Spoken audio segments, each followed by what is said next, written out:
Bienvenue dans cette nouvelle édition du Non-Stop Info. Voici les titres de l'actualité. Au Togo, début du recensement électoral pour les élections du 20 décembre. Dans la zone 1, il prend fin le 8 octobre et dans la zone 2, il se déroulera du 17 au 27 octobre 2018. En Côte d'Ivoire, les candidats aux élections municipales et régionales ont jusqu'au 11 octobre pour convaincre. 88 listes de candidatures s'affrontent pour les régionales et 684 pour les municipales. Et puis le président de la Confédération africaine de football, Ahmad Ahmad, l'a confirmé.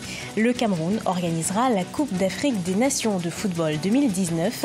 Il s'est dit satisfait de l'engagement du président Paul Biya dans le développement sportif du pays.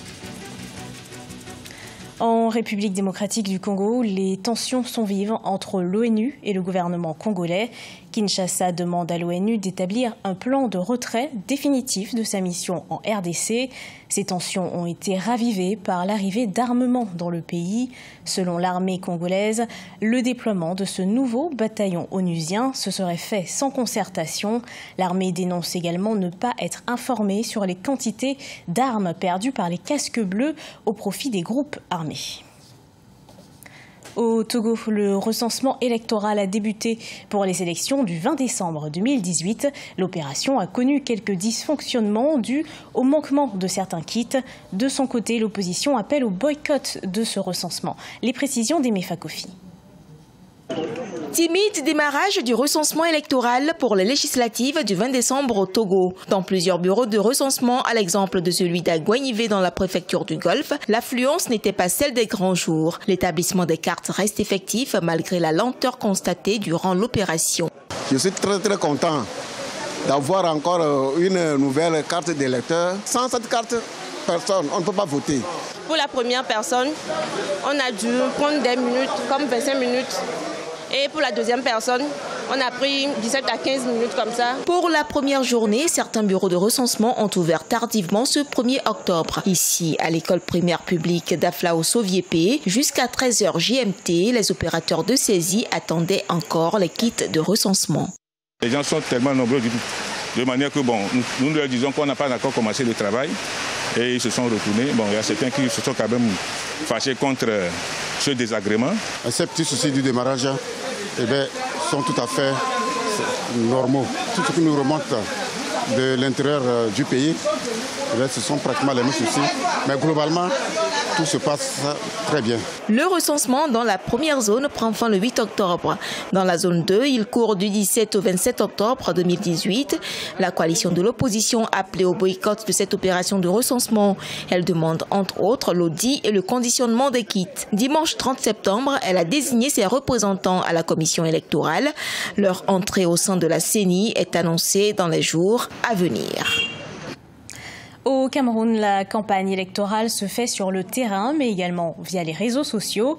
Des supports de communication qui permettent aux 9 candidats en lice d'avoir un fort potentiel de diffusion. Le taux de connectivité dans le pays est passé de 0,24% en 2011 à 35% en 2017. Coup d'œil sur le déroulement de cette campagne 2.0 avec Nathalie Mo. JVC, JVK, JVPB, vous vous demanderez certainement à quoi renvoient ces sigles. Il suffit de faire un tour sur les réseaux sociaux du Cameroun pour en comprendre le sens. En effet, c'est par ces lettres que les internautes camerounais marquent leur engagement envers leur candidat favori. JVC pour Je vote Cabral, JVK Je vote Camto, JVPB entendez Je vote Paul Biya. Internet, parlons-en, est le moyen d'expression par excellence des candidats pendant cette campagne électorale. Entre diffusion en direct des meetings du MRC, du parti Univers ou encore du MCNC et création des sites web entièrement dédiés à cette campagne électorale, les partis politiques visent un électorat de plus en plus connecté. Une polémique est tout de même née d'une possible coupure d'Internet le 7 octobre, date du scrutin présidentiel. Une rumeur que le ministère des Postes et Télécommunications a tout de suite démenti. On peut en conclusion dire que la toile s'est révélée comme un outil de veille politique au Cameroun pendant cette période électorale. En Côte d'Ivoire, les candidats aux élections municipales et régionales ont jusqu'au 11 octobre pour convaincre. La campagne électorale bat son plein dans le pays. Si les partis politiques classiques misent sur ces élections pour asseoir davantage leur hégémonie nationale, les candidats indépendants veulent mieux maîtriser l'électorat local de leur zone. Reportage de notre correspondant Oliva Jacotan.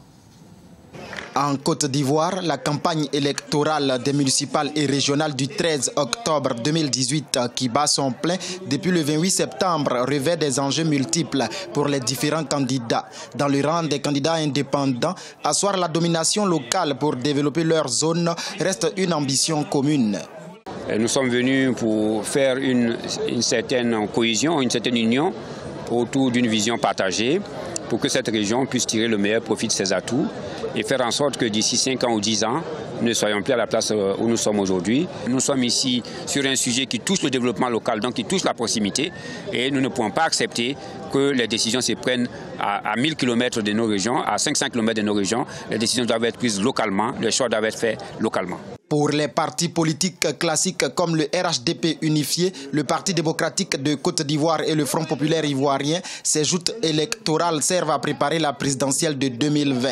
Il s'agit pour les populations du Moronou de se déterminer sur le soutien qu'elles comptent m'apporter par rapport à l'ambition nationale que je nourris et qu'elles connaissent tous, à savoir la conquête du pouvoir d'État en 2020.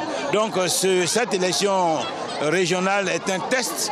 Débutée le 28 septembre, la campagne électorale s'achèvera le 11 octobre 2018. Les électeurs iront aux urnes le 13 octobre pour élire les conseillers municipaux et régionaux. Au Mali, à Bamako, le gouvernement a décidé d'endosser une partie des charges pour permettre aux populations maliennes d'avoir du gaz à moindre coût.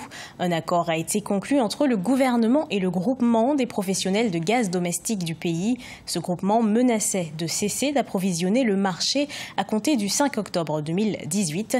Il réclamait le paiement de factures impayées par l'État et la mise en place d'un mécanisme de prise en charge de la subvention d'une manière indépendante du budget national. Du sport à présent avec l'organisation de la Coupe d'Afrique des Nations de football 2019. Elle se fera en terre camerounaise. Le président de la Confédération africaine de football, Ahmad Ahmad, a été reçu en audience ce mardi 2 octobre 2018 par le président de la République du Cameroun, Paul Biya.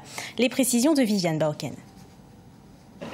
Le Cameroun organisera la Coupe d'Afrique des Nations de football Cameroun 2019. Le président de la Confédération africaine de football, Ahmad Ahmad, l'a confirmé ce mardi 2 octobre 2018 à sa sortie d'audience avec le président de la République du Cameroun, Paul Biya. La CAF n'a pas de plan B. La CAF n'a jamais réfléchi à un retrait de la CAN au Cameroun. Et c'est au Cameroun de nous dire, ce n'est pas nous qui organisons.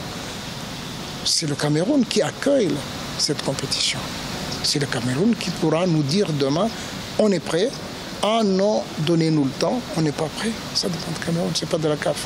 Entre autres sujets abordés entre le président de la CAF et le président Paul Biya, la nouvelle vision de l'équipe dirigeante de la CAF. Pour Ahmad Ahmad, les responsables politiques africains devraient jouer leur partition pour soutenir le football, qui est un instrument de développement de la jeunesse. Notre vision actuellement, c'est de ne pas venir tout simplement demander à nos chefs d'État d'appuyer des compétitions, mais participer avec eux le développement du football même à la base, pour que, comme je vous dis, on peut utiliser le football pour stabiliser notre jeunesse qui est en désarroi. C'est un peu ça. Le président de la CAF, Ahmad Ahmad, s'est dit satisfait de l'engagement du président Paul Biya à offrir aux talents du pays des cadres propices pour le développement de leurs compétences sportives. La visite s'est achevée avec une note positive, celle de l'achat par le gouvernement camerounais du centre technique de la CAF situé à Yaoundé. Ce journal a été préparé par l'ensemble de la rédaction. Merci de l'avoir suivi. Retrouvez dans un instant une nouvelle édition de l'actualité sur Africa 24.